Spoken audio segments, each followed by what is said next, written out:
they don't exactly know what the best way is to try to get on good terms with the U.S. government and with the White House. Is it to do what's right for American national security, or might it also be to do a business deal with the President of the United States or the entities that he controls? Just to clarify, when the President's businesses are engaged in negotiations, for instance, with the UAE on their stablecoin business, representing the President's business. Yeah, I'm not aware the President's involved in managing any business. He's, other than the Presidency of the United States, his family is allowed to make business deals. They continue to operate the enterprises that his family ran. I also don't accept the notion that these deals, for example, in Saudi Arabia or the UAE or Qatar, had anything to do with the President. For example, the Qatar bought $200 billion worth of airplanes from Boeing. The President's not as far as I know, not a shareholder, certainly doesn't own Boeing. So the overwhelming, if you look at the deals that were structured, they were. Thank you very much, Mr. Chairman. Thank you, Mr. Secretary, for being here. Before I ask my questions, I just ask that after this hearing, you go back and reconsider a claim that you made in your opening statement. It would certainly shock Americans to hear that only 12% of our foreign aid reaches recipients, needy recipients on the ground, the people who need the help. That is not actually an accurate number. That is the amount of our aid that goes directly to local groups on the ground. But as you know, most of our aid runs through bigger international organizations like Save the Children. Those entities are getting somewhere around 80, 85% of the aid we give them directly to recipients on the ground. And so I think what you've done to shutter USAID is illegal, but I also think it's bad policy, and I do think it's important for us to all be operating with the same set of facts.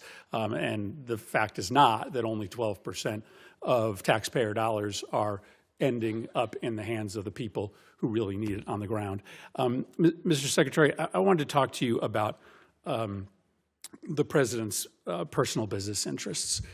During his first term, he made the decision to not enter into any new business deals during his presidency, that Trump-affiliated businesses would not enter into any foreign business arrangements. And that made sense because obviously it can be confusing for foreign governments to know how to try to win favor with the U.S. government if they have one route, making concessions that are good for U.S. national security, and they also have another route, which is perhaps helping the President's business interests. The President obviously changed that policy, and in this administration, his business interests are announcing new agreements and new investments into those business interests by foreign governments. And I think it stands to reason that that creates a real problem for foreign policy, and it creates a problem for foreign governments in which they don't exactly know what the best way is to try to get on good terms with the U.S. government and with the White House. Is it to do what's right for American national security, or might it also be to do a business deal with the President of the United States or the entities that he controls? Just to clarify, when the President's businesses are engaged in negotiations, for instance, with the UAE on their stablecoin business, there was this big investment announced recently.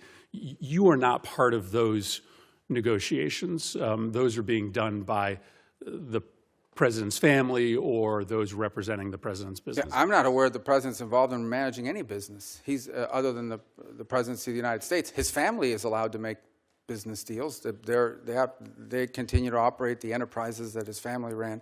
I also don't accept the notion that these deals, for example, in Saudi Arabia or the UAE or Qatar, had anything to do with the President. For example, the Qatar bought $200 billion worth of airplanes from Boeing. The President's not as far as I know, not a shareholder, certainly doesn't own Boeing. So the overwhelming, if you look at the deals that were structured, they were involved in investments in the United States. That's the deals he signed, and or investments in, for example, the UAE or Saudi Arabia involving artificial intelligence. UAE did announce a massive investment in World Liberty Financial, and World Liberty Financial is controlled by the President. And the President does actively engage in these businesses. He uses his social media to market the businesses that are being run by his family. I mean, just go on to his social media feed and you will see him marketing his meme coins. So that is the President of the United States. That is not his son's doing. But that, just to be clear, that was not part of this. That was not an announcement as part of this trade visit that was conducted into the Middle East. Well, Talking about something whether or that not it was made during the time the president was there are obviously business deals being done between Trump entities and these countries. Let me ask you about the one that is probably most confusing to this committee, which is the planned gift of a plane to either the United States government or the president.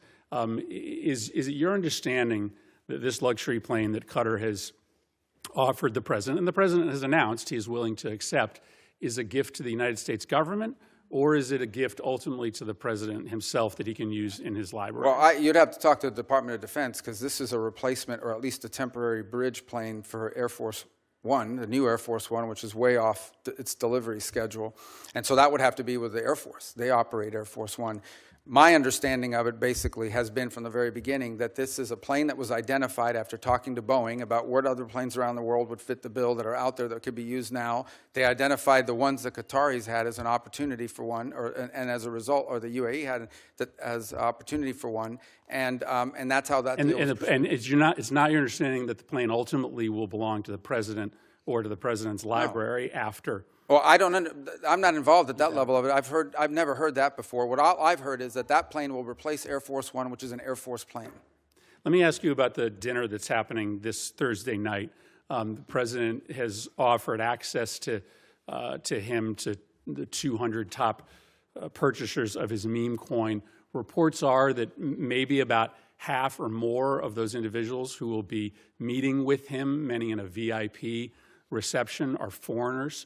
Do you have a list of those foreign individuals who will be meeting with the president? I don't. I don't know anything about. I didn't even know there was a dinner on Thursday night, so I'm not sure what you're referring to. So you don't know whether any of the foreign individuals who are going to be meeting with the president this Thursday night, for instance, are on our list of sanctioned individuals, or whether any of those individuals have connections to, let's say, terrorist organizations abroad? Well, I think if they had terrorist links, the Department of Homeland Security probably would not have allowed them into the country. But again, I don't even know there is a dinner on Thursday. You're asking me about something I don't know about. Well, but listen, this is a dinner that the president is having.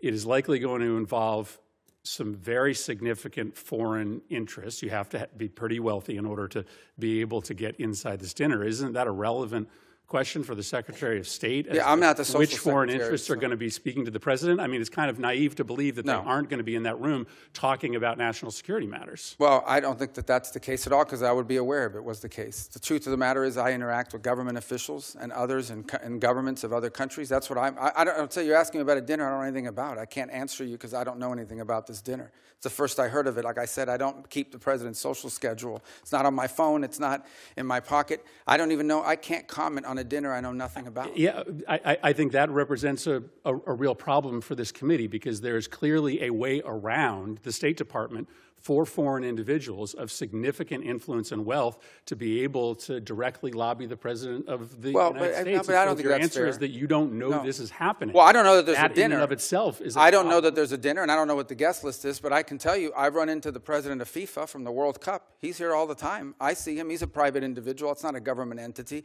and he's met with the president and is friendly with the president. He doesn't have to go through me to meet with the president. The president has relationships and friends and people he's known for a long time. Some of them are foreigners. That's not unusual. Yeah, but you're asking me about a for specific dinner time. and implying nefarious impact. I can't comment on a meeting on with a the president. I think you should probably endeavor to get your hands on the list to make sure that there aren't individuals there who are perhaps contravening national security interests that the Department of State I don't have any concern about that. Ultimately, I don't have any concern that the president having dinner with someone is going to contravene the national security of the United States. Thank you, Mr. Chairman. What we just saw in this hearing was one of the most surreal, uncomfortable, and revealing exchanges Washington has produced in years. A moment where foreign policy, private business, national security, and presidential influence collided in a way that lays bare how blurred the lines of power have become. Senator Chris Murphy wasn't asking abstract questions. He wasn't fishing for political sound bites. He was pressing Marco Rubio, the Secretary of State, on issues that go to the heart of diplomatic integrity. Who gets access to the president? Who influences America's foreign posture? And what happens when foreign governments and wealthy individuals discover a shortcut to the Oval Office that bypasses every traditional safeguard? Murphy started with the USAID dispute, pressing Rubio on the claim that only 12% of foreign assistance reaches people on the ground, a statistic Rubio's side has leaned on to justify shuttering programs. Murphy dismantled the talking point. The 12% number only refers to aid that goes directly to local groups, not the massive flows that run through global NGOs and actually reach communities. He accused Rubio of justifying an illegal move with misleading math, and then without missing a beat, turned to the real pressure point: President Trump's business interests. Murphy laid it out plainly. In Trump's first term, there was at least an attempt at a firewall: no new foreign business deals. But now, that rule is gone. Trump-controlled companies are announcing new partnerships with foreign governments, and at the same time, Trump is negotiating U.S. policy with many of these same governments. In Murphy's framing, this isn't subtle. It's a national security risk. It creates a dual pathway for influence, one through policy, one through private business. Rubio tried to wave it off, saying the president isn't involved in his family's deals, saying foreign investments were unrelated, saying these governments do business with Boeing and banks and everyone else. But then Murphy hit him with specifics: the UAE's massive investment into Trump-controlled Liberty Financial, Trump promoting his meme coin on social media, Trump actively marketing his business empire while serving as head of state. Rubio claimed ignorance, said he wasn't aware, nodded vaguely to private enterprise, but the tension showed. It's impossible to separate national policy from presidential profit when foreign governments are cutting deals with the president's companies. And Murphy wasn't done. Then came the Qatar jet, one of the strangest ethical and constitutional questions in modern political history. A $400 million luxury plane from a foreign royal family given to the U.S. as a temporary Air Force One, with reports that it would later be gifted to Trump's presidential library. Murphy asked Rubio point blank, who owns this plane? Who approved this gift? Does it go to the government or to the president himself? Rubio said the Air Force identified it. The White House approved it. That he had no involvement. That he wasn't aware of any personal benefit to Trump. Murphy pressed harder. Is it constitutional? Under the Emoluments Clause, Congress controls foreign gifts. Rubio deflected again. And then came the moment that pulled the entire hearing into a new dimension: the Trump meme coin dinner. A dinner where the president offered direct access to the top 200 buyers of his cryptocurrency, many of them foreigners. A VIP reception with unknown individuals, unknown backgrounds, unknown financial or political interests. Individuals who may or may not be on sanctions lists. Individuals who may or may not have ties to foreign intelligence services, extremist groups, or global corruption networks. Murphy asked Rubio for the guest list. Rubio said he didn't know. Murphy asked whether any of the attendees were vetted. Rubio said he didn't know. Murphy asked whether national security officials were consulted. Rubio said he didn't know. Murphy asked whether sanctioned individuals could get into the dinner. Rubio said DHS wouldn't let them in. Murphy asked if Rubio even knew the dinner was happening. Rubio admitted he did not. The Secretary of State of the United States sat in front of the Senate and acknowledged he had no knowledge of a major presidential gathering filled with wealthy foreign nationals buying access directly to the president. Murphy's message was chilling. This is a workaround, a back channel, an unregulated gateway into American diplomacy. If foreign elites can pay for private access without the State Department even knowing about it, the system is broken. The guardrails are gone, and foreign policy is being reshaped not by strategic interests, but by whoever can afford the cover charge. Rubio insisted these individuals were merely private friends, not government actors. Murphy made it painfully clear that isn't a reassurance. It's a warning, because private billionaires with deep ties to governments, royal families, banks, and sovereign wealth funds are more dangerous, not less. They operate in shadows. They don't file diplomatic disclosures. They don't have official titles, just influence, money, and proximity. This hearing exposed something deeper than a policy dispute. It exposed a vulnerability, that the president can be directly lobbied by foreign nationals without a single agency knowing who they are, what they want, or who they represent. And if that is possible, then the entire structure of American foreign policy, its transparency, its legitimacy, its security, is at risk. Murphy said it plainly. This is a real problem for this committee and a real threat to the country. And he's right, because if foreign policy can be bought in a dinner room, not negotiated in a diplomatic chamber, then America isn't leading the world.